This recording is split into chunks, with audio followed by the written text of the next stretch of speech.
দেশে ৫৬% কোটা। নিয়োগের সময় বেশিরভাগ পদেই পূরণ হয় না। কোটার সুবিধা পাওয়া বেশিরভাগ প্রার্থীরা পাসই করতে পারে না। তখন সেই পদগুলো থেকে যায় শূন্য, আর বঞ্চিত হয় প্রকৃত মেধাবীরা। স্বাধীনতা ৫৩ বছর পরেও মেধাবীরা কেন বঞ্চিত হচ্ছেন? কেন বাড়ছে বৈষম্য? বিস্তারিত মোহাম্মদ সোহাগ বিশ্বাসের প্রতিবেদনে।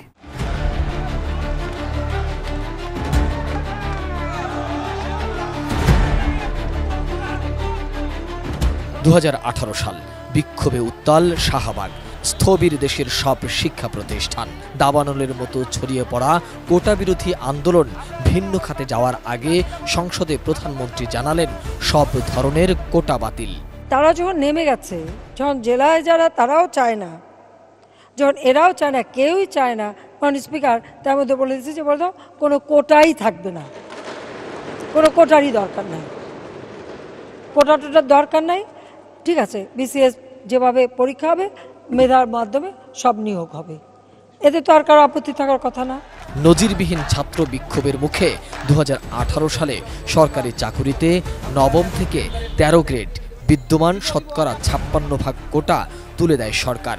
৩৮তম বিসিএসের চূড়ান্ত নিয়োগের মাধ্যমে কোটার যুগ শেষ হয়, কিন্তু হাইকোর্টের একটি আদেশের মাধ্যমে আবারও ফিরে এলো কোটা।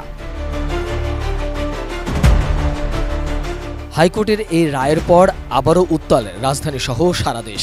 শিক্ষার্থীদের দাবি, কোটার কারণে মেধাবীরা বঞ্চিত হচ্ছে। তুলনামূলক কম মেধাবীরা চাকরি পেয়ে যাচ্ছে।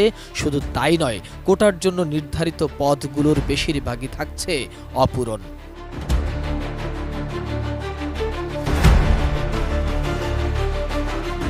১৯৮৪ সালে জেলা কোটা চালুর সময় দেশে ১৯টি জেলা থাকায় ওই সময় জেলা কোটার পদগুলো পূরণ করা যেত। এখন অন্যান্য কোটার সঙ্গে জেলা কোটাও পূরণ হচ্ছে না। বিশ্বের অন্যান্য দেশে লক্ষ্য পূরণ হওয়ার পর নারীসহ বিভিন্ন কোটা বাতিল করলেও বাংলাদেশ এক্ষেত্রে ব্যতিক্রম।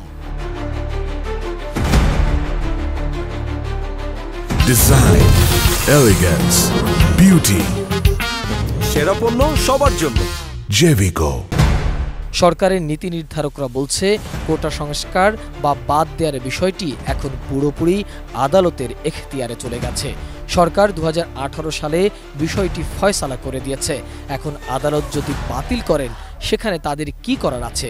বাংলাদেশের পাবলিক সার্ভিস কমিশনে ২৫৭টি কোটা রয়েছে।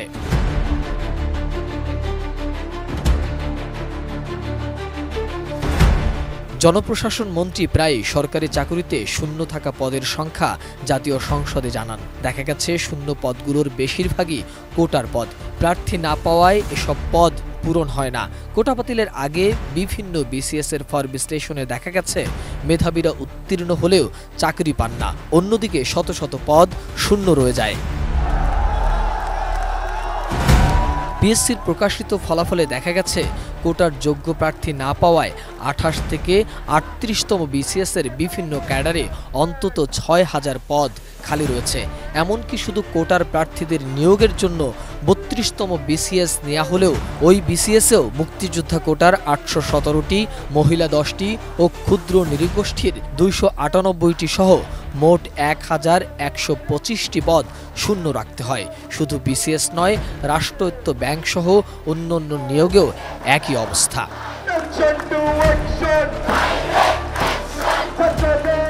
মোহাম্মদ সোহাগ বিশ্বাস, এটিএন নিউজ, ঢাকা।